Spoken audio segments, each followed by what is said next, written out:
Welcome to everybody. लक्ष्य के online classes में आपका स्वागत है। तो अभी तक आप लोगों को कुछ इम्पोर्टेंट डेफिनेशन मिल चुका होगा। होप्स आपने लेक्चर देखा होगा और उम्मीद करता हूँ ऐसा कि जो भी फार्मूला था, जो भी डेफिनेशन था, वो आपने याद कर लिया। मान के चल रहा हूँ मैं ऐसा, ठीक है, क्योंकि मान के ही चलता हूँ मैं। अब आपका पता नहीं कि आप याद किए हैं कि नहीं किए हैं, ये मुझे तो पता नहीं है, ठीक, लेकिन मैं ऐसा मान के चल रहा हूँ, एज्यूम कर लेता हूँ कि आपने याद कर लिया है जो भी आपको डेफिनेशन था, जो भी फार्मूला था अभी तक के लेक्चर में आपके पास। आज हम लोग उसी फार्मूला के ऊपर कह सकते हैं या उस फार्मूला के बेस पर हम लोग कुछ न्यूमेरिकल देखेंगे और बनाने का कोशिश करेंगे, जो कि आपके एग्ज़ाम में पूछे जाते हैं। ध्यान रखिएगा कि ये यूनिट से आपको सवाल अच्छा खासा बनेगा, ठीक।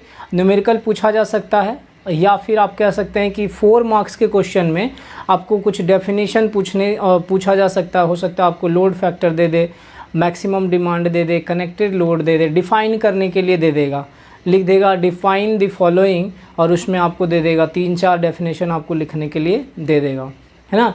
तो आपको अगर याद रहेगा तो आप आराम से उसे लिख सकते हैं। चलिए, तो अब हम लोग देखेंगे न्यूमेरिकल कि क्या होता है न्यूमेरिकल, ठीक। आप मेमोराइज़ कर लीजिएगा एक बार जब आप इस लेक्चर को देखने से पहले, ठीक है। जैसे ही आप ओपन करेंगे वीडियो पॉज कर लीजिएगा और जो आपके पास नोटबुक है सबको एक बार पहले मेमोराइज़ कर लीजिएगा कि आपने क्या क्या लिखा है, फार्मूला आपके पास क्या क्या अवेलेबल है, क्या क्या डेफिनेशन था, किस चीज़ का डेफिनेशन था, है ना। उसके बाद आप फिर वीडियो लेक्चर को प्ले कीजिएगा और आगे लेक्चर देखिएगा। और सबसे बड़ी बात यह है कि क्वेश्चन लिख लीजिएगा नोटबुक में। लिखने के बाद पहले खुद ट्राई कीजिएगा कि क्या आप सॉल्व कर पा रहे हैं कि नहीं कर पा रहे हैं। उसके बाद तो आपके पास सॉल्यूशन रहेगा ही रहेगा।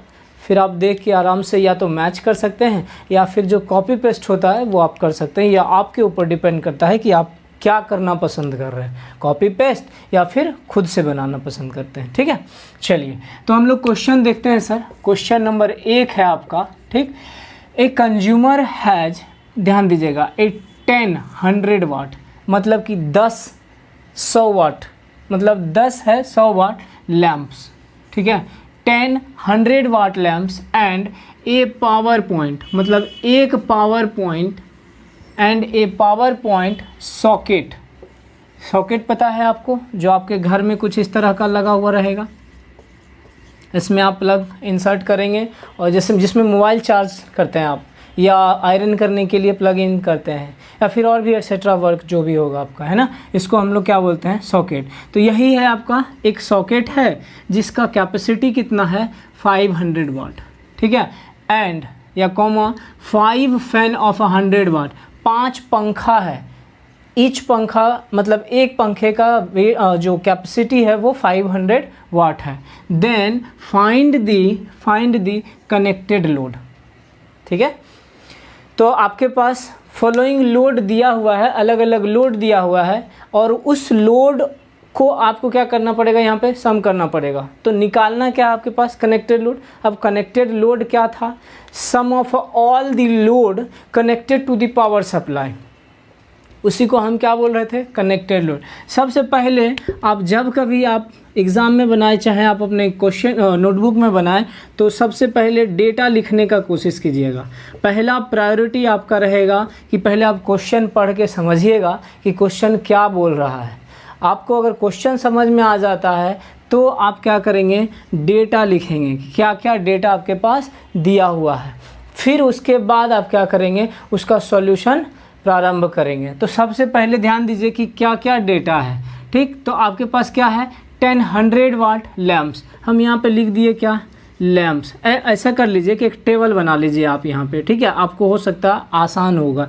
यहाँ पे लिख लीजिए लोड, यहाँ पे लिख लीजिए नंबर, और यहाँ पे लिख लीजिए कैपेसिटी, ठीक है।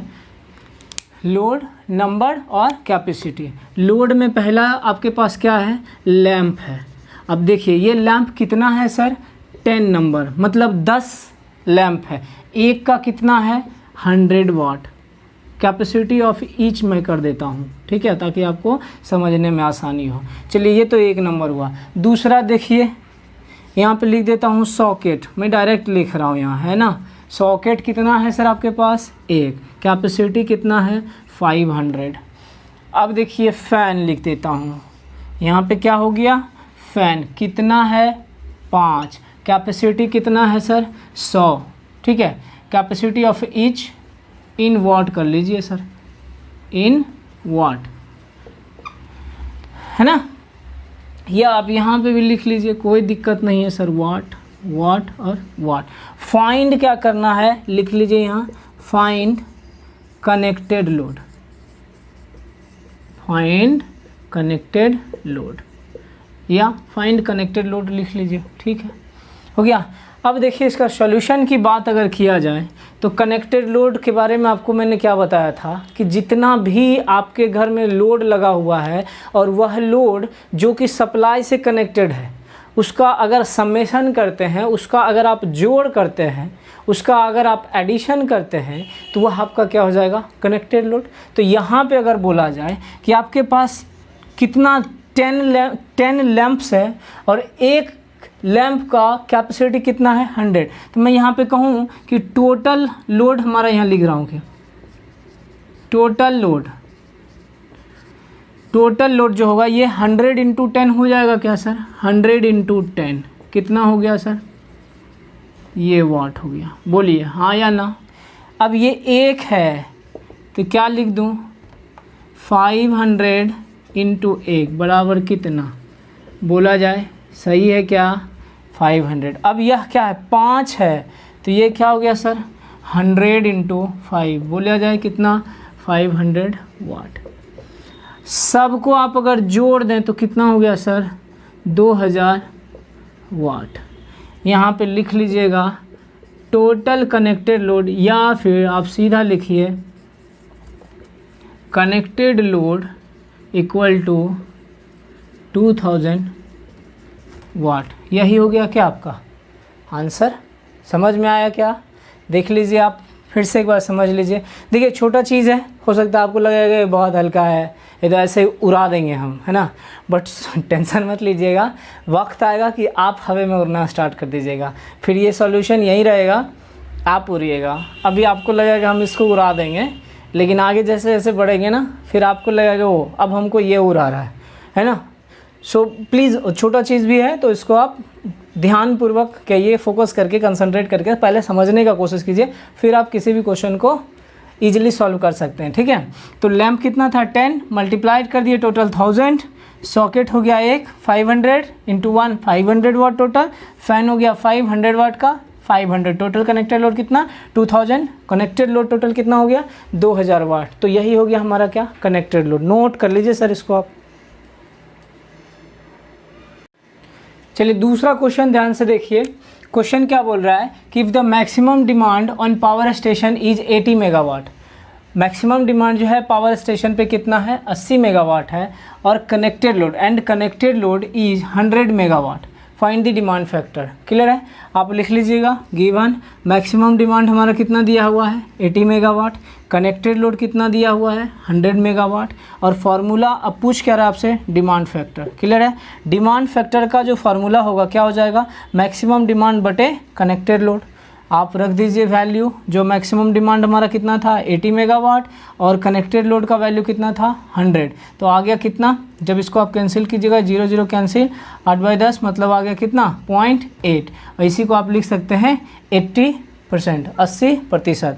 अब देखिए आपको जब डिफाइन कर रहे थे, जब मैं फार्मूला आपको बता रहा था कि जो डिमांड फैक्टर होगा वह क्या होगा? 1 से कम होगा या ज़्यादा होगा। क्लियर? तो अब यहाँ पे जब आप कैलकुलेट करते हैं तो देखिए ये जो डिमांड फैक्टर है 1 से कम है या 1 से ज़्यादा। तो यहाँ पे देखिए 0.8 हमेशा 1 से कम ही है सर, तो इसलिए हम ऐसा कह सकते हैं यहाँ पे कि डिमांड फैक्टर का वैल्यू जो होगा 1 से हमेशा कम होगा। समझ में आई बात?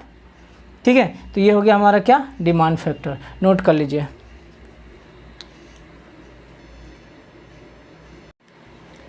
चलिए क्वेश्चन नंबर 3 है ना।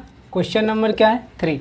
पहले पढ़िए, ठीक है। क्वेश्चन नंबर 3 को पढ़िए और फार्मूला क्या बोलता है पहले उस चीज़ को आप देखिए। ठीक है, देखिए, a plant have installed capacity of 20 megawatt. Installed capacity या फिर रेटेड कैपेसिटी या फिर प्लांट कैपेसिटी सब एक है ना। Next, produced annual output of 7.35 into 10 to the power 6 kilowatt hour and remains in operation for 2190 hour in a year, find plant use factor. सबसे पहला काम क्या है, पहले उस चीज़ को आप लिखिए। इंस्टॉल्ड कैपेसिटी लिख लीजिए, गिवन, बताता हूँ इस चीज़ को। इंस्टॉल्ड कैपेसिटी क्या हो गया सर, इंस्टॉल्ड कैपेसिटी कितना दिया हुआ है 20 megawatt. Clear. Actual energy produce लिख लीजिए, actual energy produced equal to कितना हो गया 7.35 into 10 to the power 6 kilowatt hour. ठीक है, यहाँ लिख लीजिए नंबर ऑफ आवर, ये हो गया 2190 आवर। ये पूछ क्या रहा है sir, plant use factor. Clear है ना। अब देखिए समझिएगा इस चीज़ को कि क्या बोल रहा है। ये एक प्लांट है, ठीक है, ये क्या है, ए एक प्लांट है, कह लीजिए कोई प्लांट है, मतलब पावर प्लांट है, और ये इस प्लांट का कैपेसिटी है कि यह 20 मेगावाट जनरेट कर सकता है। 20 मेगावाट पर आवर होता है, ठीक है, 1 घंटे में इतना जनरेट कर सकता है। ठीक, लेकिन क्या बोल रहा है कि यह जब एनुअली होता है, जब 1 साल, ये अब बोला था ना कि आपको कि ज़रूरी नहीं है कि पावर प्लांट जो है 24 आवर रन ही करता रहे। कहते हैं कि शिफ्ट वाइज वर्क होता है पावर प्लांट में, 8-8 घंटे का शिफ्ट होता है, लेकिन ये ज़रूरी नहीं है कि पावर प्लांट हमारा 8 घंटे के लिए, मतलब 24 घंटे के लिए कंटिन्यू रनिंग है। चलो मान लेते हैं आपकी बात को कि हाँ 24 घंटे रनिंग में है, 1 दिन, 2 दिन, 3 दिन, 1 महीना, 2 महीना 24 घंटा रनिंग में है, लेकिन कभी ना कभी तो वो ऐसा सिचुएशन आएगा कि उसका जो कंपोनेंट है, उसका जो इक्विपमेंट है, उसमें हमारा मेंटेनेंस का ज़रूरत पड़ेगा। टरबाइन ख़राब हो गया या टरबाइन में कुछ मेंटेनेंस का, रिपेयर का ज़रूरत पड़ा, अल्टरनेटर में कुछ रिपेयरिंग का ज़रूरत पड़े, या और भी जो कंपोनेंट उसमें लगे हुए हैं, इकोनोमाइज़र हो गया, सुपर हीटर हो गया, है ना, तो इस इवोपरेटर हो गया जिसको कंडेंसर बोलते हो, बॉयलर हो गया, फर्नेस हो गया, तो मतलब जो इक्विपमेंट है हमारा जो आप यूज़ कर रहे हैं, तो उसको भी तो आपको मेंटेनेंस का ज़रूरत पड़ेगा, रिपेयर का ज़रूरत पड़ेगा, तो उस टाइम में तो हमारा पावर प्लांट को बंद रखना पड़ेगा। तो कह रहा है कि 365 दिन में नंबर ऑफ़ आवर्स जो होगा उसको आप 24 से मल्टीप्लाई कर लीजिएगा, जितना नंबर आए 8765 के आसपास आएगा, 8760, करीब करीब 87-60 के आसपास अप्रोक्स नंबर ऑफ़ आवर्स होगा, है ना। तो उस नंबर ऑफ़ आवर्स में हमारा टोटल 8760 जो नंबर ऑफ़ आवर्स है उसके लिए रन नहीं, उतना नंबर ऑफ़ आवर्स ये रन नहीं कर रहा है। उस 1 साल में बोल रहा है कि ये सिर्फ और सिर्फ 2190, मतलब 2190 घंटा कह सकते हैं कि यह जो है रनिंग में है, बाकी टाइम यह ऑफ है। मतलब कि साल भर में अगर आपके पास 365 गुना 24 घंटा अगर इतना है, ये करीब करीब 8760 कह लीजिए, अप्रोक्स यही आएगा, मल्टीप्लाई करके देख लीजिएगा, ठीक है, 5 हाँ वही आएगा। तो इतना नंबर ऑफ़ आवर्स होता है 1 साल में, लेकिन 1 साल में जो इतना नंबर ऑफ़ आवर्स है तो उतने टाइम के लिए हमारा पावर प्लांट रनिंग में नहीं है। समझ में आई बात। पावर प्लांट जो है सिर्फ और सिर्फ 21 घंटा, मतलब 2190 घंटा ही हमारा ऑपरेशन में है, वर्किंग कंडीशन में है, बाकी समय ऑफ है। समझे बात को। बाकी टाइम में क्या है, वो ऑफ है, प्लांट बंद पड़ा हुआ है। क्लियर है। तो जब 2190 आवर्स ये ऑपरेट करता है तो एनर्जी प्रोड्यूस करता है कितना, 7.35 into 10 to the power 6 kilowatt our.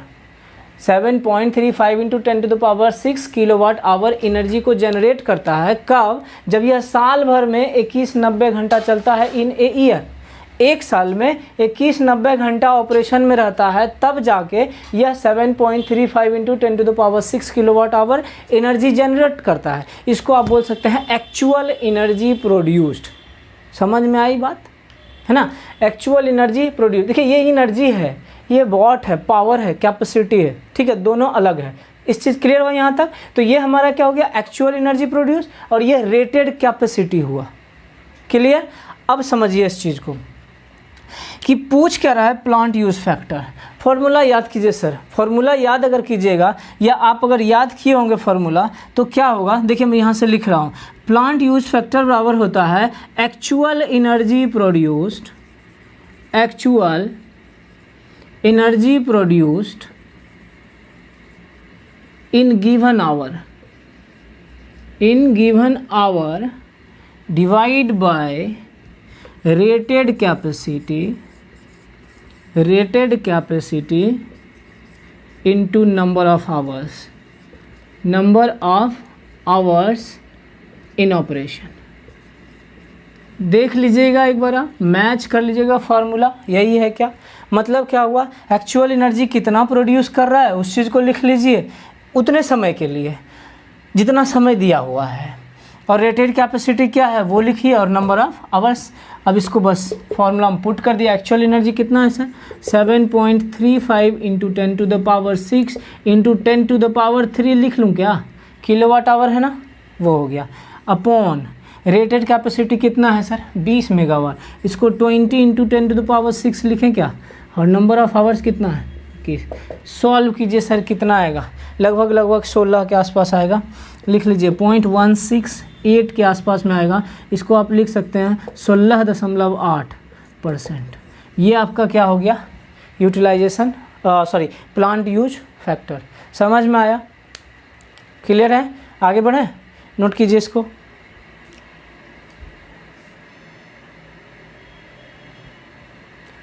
चलिए क्वेश्चन नंबर 4 है ना, क्वेश्चन नंबर 4 कर लीजिए आप, ठीक है। क्वेश्चन नंबर 4 में देखिए क्या बोल रहा है, समझिएगा। A generating station has a connected load of 43 megawatt.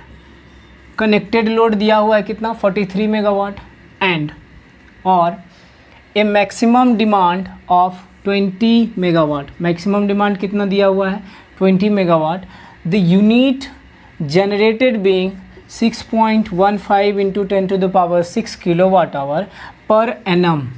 Find the demand factor and load factor. ध्यान दीजिएगा क्या बोल दिया, आपके पास कनेक्टेड लोड दिया हुआ है, ठीक है, जो कि कितना है 43 मेगावाट, और मैक्सिमम डिमांड दिया हुआ है कितना 20 मेगावाट, और एनर्जी जनरेटेड दिया हुआ है पर एनम, एक साल में। यहाँ नंबर ऑफ आवर्स नहीं किया है, ठीक है, सीधा सीधा बोल दिया है कि एक साल में हमारा कितना जनरेट किया है, 6.15 इंटू 10⁻6 किलोवाट आवर।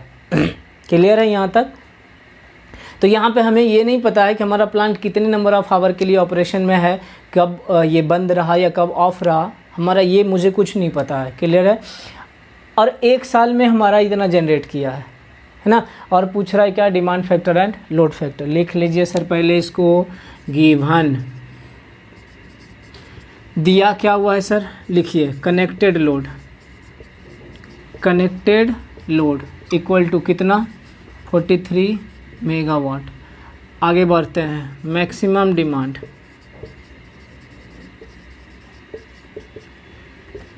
20 मेगावाट, और यहाँ पे हो गया यूनिट जनरेटेड। यूनिट जनरेटेड क्या दिया हुआ है सर, 6.15 इंटू 10⁻6 किलोवाट आवर हो गया। पूछ क्या रहा है सर, डिमांड फैक्टर और लोड फैक्टर। यहाँ तक कोई दिक्कत तो नहीं होना चाहिए किसी को। क्लियर? यहाँ तक भी अगर परेशानी है तो कृपया करके आप क्वेश्चन को दोबारा पढ़ें, 3 बार पढ़ें, क्वेश्चन में ये जो लिखा हुआ है ये क्लियर हो जाएगा। चलिए अब इसका सॉल्यूशन अगर देखा जाए तो सबसे पहले क्या पूछा, डिमांड फैक्टर। चलिए डिमांड फैक्टर जो होता है इसका फार्मूला क्या हो जाएगा, maximum demand upon connected load, maximum demand upon connected load. ठीक है। चलिए साथ साथ लिखते जाइए, कुछ भी नहीं है, बहुत आसान है, ठीक है। मैक्सिमम डिमांड बटे कनेक्टेड लोड।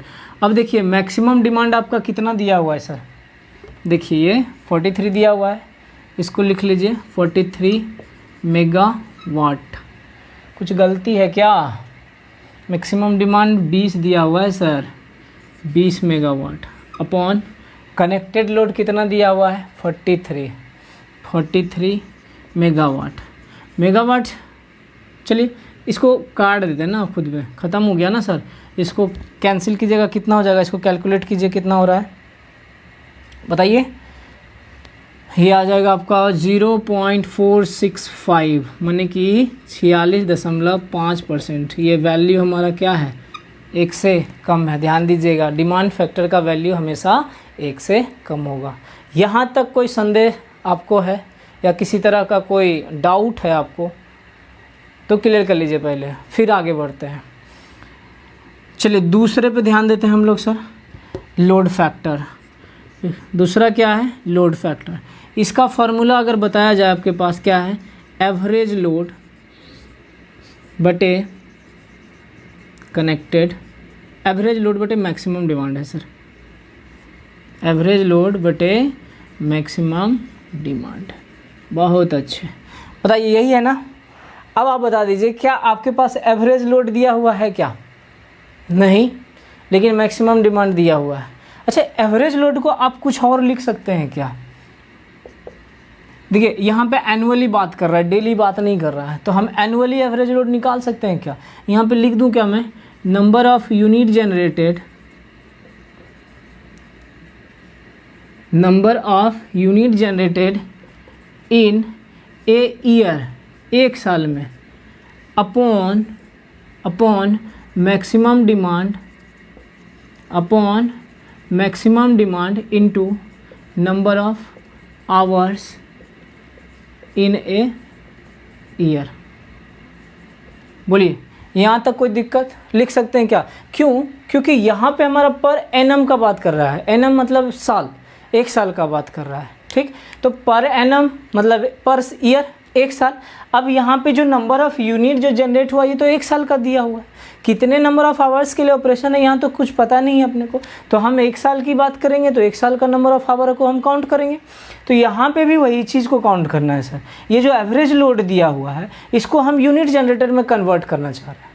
तो एवरेज लोड आपको ये ध्यान से देखिएगा, जब आप एवरेज लोड का पढ़े होंगे या फार्मूला बताया गया होगा तो वहाँ पे 3 टर्म दिया होगा, daily average load, monthly average load और ईयरली एवरेज लोड, है ना, ईयरली एवरेज लोड। तो जब आप ईयरली एवरेज लोड की बात कर रहे होंगे तो वहाँ पे क्या था कि yearly average load equal to number of unit generated in a year, एक साल में कितना यूनिट जनरेट किए, upon number of hours in a year, यही था ना। तो यहाँ पे हम एवरेज लोड की बात कर रहे हैं, एवरेज लोड तो हमारे पास है नहीं, तो आप एक और फार्मूला जो पढ़े थे, number of unit generated in a year upon maximum demand into number of hours in a year, आप उसको यूज कर लीजिए, कर सकते हैं ना।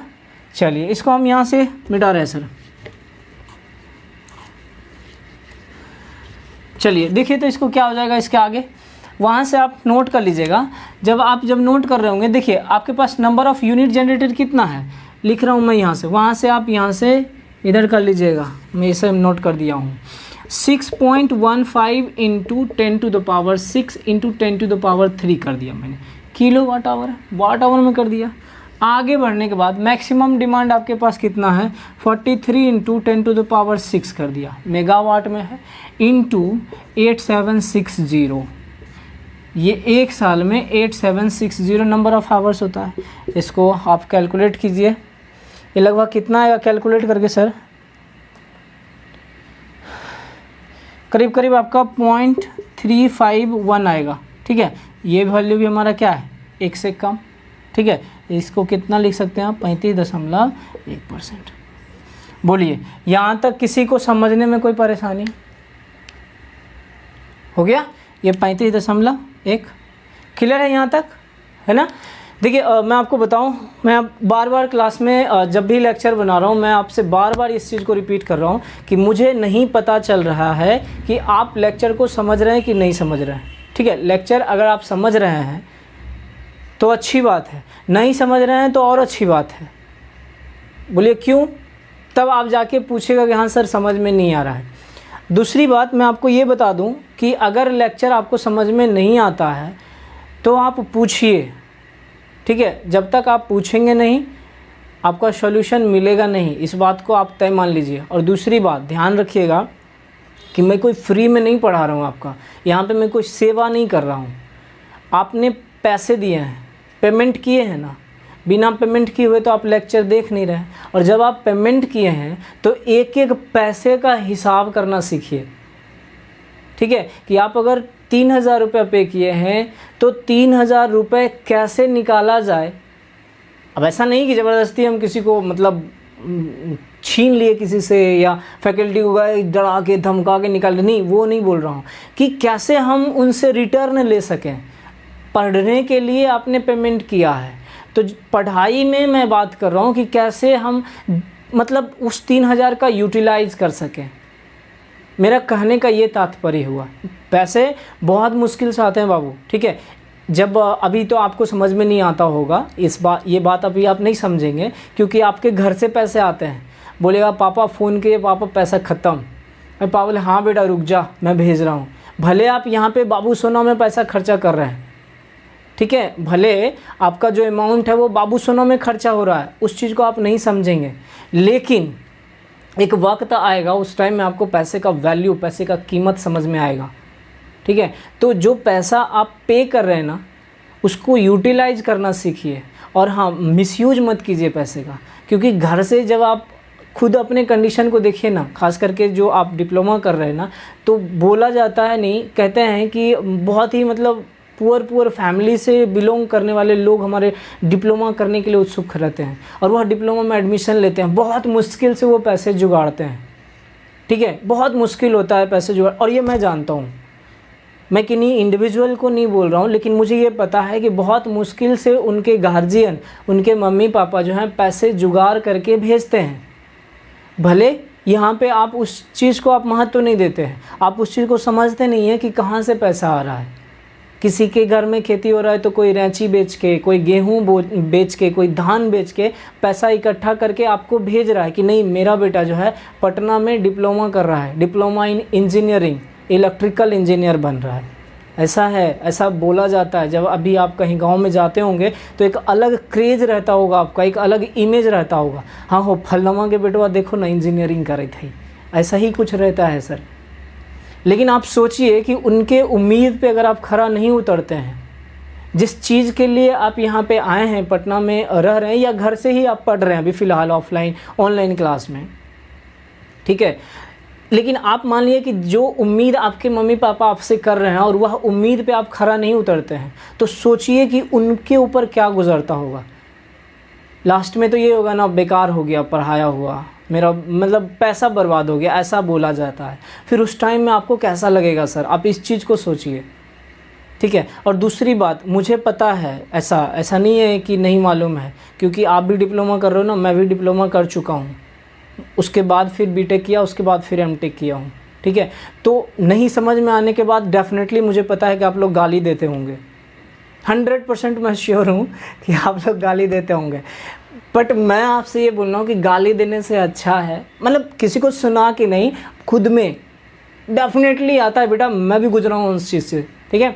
तो उससे अच्छा है क्यों नहीं आप कॉल करके मैसेज करके पूछ लें कि हाँ सर समझ में नहीं आ रहा है कि आप पढ़ा क्या रहे हैं, वो मुझे अच्छा लगेगा सर, ठीक है। मैं नहीं चाहता कि हम जो बता रहे हैं या मैं जो बता रहा हूँ वो लोग नहीं समझे। मैं तो यहाँ कोशिश करता हूँ कि लोग समझे, बच्चे जो हैं उस चीज़ को समझे, और नहीं समझे तो कम से कम आप पूछ तो सकते हैं सर, और पूछिए, मुझे भी अच्छा लगेगा। मैं ये नहीं, बार बार मैं इंसिस्ट करता हूँ आप लोगों को, नहीं समझ में, मैं अपनी बात पर्सनली नहीं कर रहा, किन्हीं भी फैकल्टी की बात कर, चाहे मशीन आपको समझ में नहीं आ रहा, नेटवर्क नहीं समझ में आ रहा है आपको, या फिर आपको इलेक्ट्रॉनिक्स समझ में नहीं आ रहा है, कोई भी पेपर मैथमेटिक्स समझ में नहीं आ रहा है, तो आप पूछो ना यार, क्या प्रॉब्लम है, पूछो। नहीं, उसी के लिए तो आपने पेमेंट किया है ना। ये 6 महीने के लिए आप ऐसा समझ के चलो कि आप जब कभी मैसेज करोगे या आप किसी तरह का कोई सवाल करोगे तो फैकल्टी आपको जवाब देने के लिए हाजिर रहेगा, ऐसा सोच के चलो। और हाँ, डेफिनेटली आपको क्वेरी जो भी होंगे आपके, उसका सॉल्यूशन आपको दिया जाता है। चाहे ग्रुप में भी आप मैसेज करते होंगे, भले फैकल्टी नहीं मैसेज कर रहे हैं, लेकिन कोई बच्चा ही आपको सॉल्यूशन प्रोवाइड कर रहा है। लास्टली जब कोई बच्चा नहीं सॉल्यूशन प्रोवाइड करता है तो फैकल्टी फिर कर देते हैं उस चीज़ को। ये मैं भी देख रहा हूँ ग्रुप में, भले मैं ग्रुप में एक्टिव नहीं हूँ, लेकिन पता है मुझे ये बात, है ना। तो आप सर समझिए इस चीज़ को। और दूसरी बात, टाइम को यूटिलाइज़ करना सीखिए। समय जितना आप यूटिलाइज़ करेंगे ना, आज आप समय को बर्बाद करेंगे ना, तो कल समय आपको बर्बाद करेगा। ध्यान रखिएगा इस बात को, बहुत मुश्किल से आप समझिएगा इस चीज़ को सर। अभी हो सकता है आपको मतलब लग रहा होगा कि है बहुत टाइम है, कर लेंगे वैसा ऐसा वैसा सब, लेकिन जब समय धीरे धीरे गुजरते जाता है ना तो समझ में आता है। आज भी हमसे 2017 पास आउट बच्चे जुड़े हुए हैं, देखते देखते उनका 3 साल गुजर चुका है सर, 17, 18, 19 और ये 20 भी गुजरने वाला है। जब बात करता है ना तो वो बोलता है सर कैसे समय गुजर रहा है पता ही नहीं चल रहा है। तो प्लीज़ हम आपसे ये चाहेंगे कि नहीं, आप उसमें नहीं आइएगा कि हाँ समय गुजर रहा है पता नहीं चल रहा है। बाबू समय गुजर रहा है तो आपको महसूस होना चाहिए कि हाँ टाइम जा रहा है और this time will not come back to you. If you don't utilize this time, lastly you will repent. You won't have a single thing except then repenting. पछताने के अलावा आपके पास कुछ नहीं बचेगा। और मैंने हज़ारों गलतियां करा है अपने डिप्लोमा लाइफ में, अपने इंजीनियरिंग लाइफ में, अपने एमटेक बीटेक लाइफ में, जो बोलते हो आप, ठीक है, हज़ारों गलतियां करा है जिसके वजह से मैं भी अभी लैग कर रहा हूँ। और आज महसूस होता है मुझे कि मैंने जो गलतियां करा है ना, वो गलती अगर नहीं करा होता तो शायद आज कुछ और बेहतर कर सकता था मैं। तो मेरे प्यारे बच्चों, समझ रहे हैं बात को, आप उस गलती को मत दोहराइए। आप अपना समय का यूटिलाइज़ कीजिए, जितना ज़्यादा यूटिलाइज़ कर सकते हैं, ठीक है। यूटिलाइज़ कीजिएगा ना तो वही चीज़ हो गई। आज अगर आप समय को यूटिलाइज़ करेंगे ना तो कल समय आपका यूटिलाइज़ करेगा। और आज अगर आप समय को बर्बाद करते हैं तो कल समय आपको बर्बाद करेगा। बहुत ही इंपॉर्टेंट सेंटेंस है, ध्यान से समझिएगा, सुन के कान से इग्नोर मत कीजिएगा। क्या बोलना चाह रहा हूँ इस चीज़ को समझिए, है ना, और यूटिलाइज़ कीजिए। और ख़ास करके जब भी आपको कुछ इधर उधर करने का मन करे, ठीक ना, मतलब घूमने का कहीं इधर कभी उधर, ख़ास करके अभी इस एज में ना आपको ये बॉयफ्रेंड गर्लफ्रेंड वाला बहुत ज़्यादा चलता है ना, तो उससे बचिएगा अभी, क्योंकि ये समय आपके पढ़ने के लिए है। कुछ भी अगर लगे ना तो ध्यान कीजिए कि पापा मम्मी जो है आपको किस पर्पज़ के लिए यहाँ पे भेजे हैं, है ना। और जब आपको ध्यान रहेगा इस चीज़ का तो डेफिनेटली मुझे पता है कि आप अपने मोटो से, आप अपने एम से, आप अपने उद्देश्य से कभी नहीं भटकेंगे। क्लियर है? चलिए, ये बहुत ज़्यादा हो गया। मैं बार बार बोलता हूँ, नहीं समझ में आए तो आप पूछिए, ठीक है। ऐसा नहीं है कि मैं नहीं बताऊँगा, डेफिनेटली बताऊँगा। नहीं भी आ रहा होगा तब भी मैं खोज के कहीं से बताऊँगा, लेकिन बेटा बताऊँगा मैं, ये मेरा कमिटमेंट है तुम लोगों से। क्या, कभी सीनियर से भी पूछ सकते हो। ऐसा नहीं हुआ कि कोई सवाल पूछा तो नहीं बताया, ऐसा नहीं है बेटा। और हाँ, झिझकता भी नहीं हूँ, नहीं आता है तो हाँ नहीं आता है, उसमें भी मुझे कोई दिक्कत नहीं है, because I am not the best, ठीक है। मैं कोई बहुत परफेक्ट इंसान नहीं हूँ, आप ही लोग में से बीच का एक हूँ, समझे इस चीज़ को। और आप जिस एज से गुज़र रहे हो ना, कोई बहुत ज़्यादा फासला नहीं है हमारे और आपके एज में, 5 साल 6 साल का डिफरेंस होगा।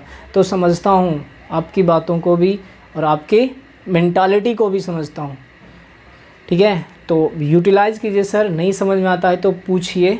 मैं बार बार इस चीज़ को बोलता हूँ क्योंकि मुझे नहीं पता है कि आप समझ पा रहे हैं कि नहीं समझ पा रहे हैं। ऑफलाइन क्लास रहता तो डेफिनेटली पूछ सकता था कि हाँ समझ में आ रहा है तो बता दें हाँ ज़रा आ रहा है, लेकिन नहीं पता है मुझे, ठीक है। तो आप नहीं अगर समझते हैं तो हमसे सवाल कीजिए और हम आपके सवाल के जवाब देने के लिए हैं। मैं दूंगा, हर एक सवाल का जवाब दूंगा आपका। क्लियर है? चलिए, आज इतना ही काफ़ी है, बहुत हो गया। धन्यवाद आपका।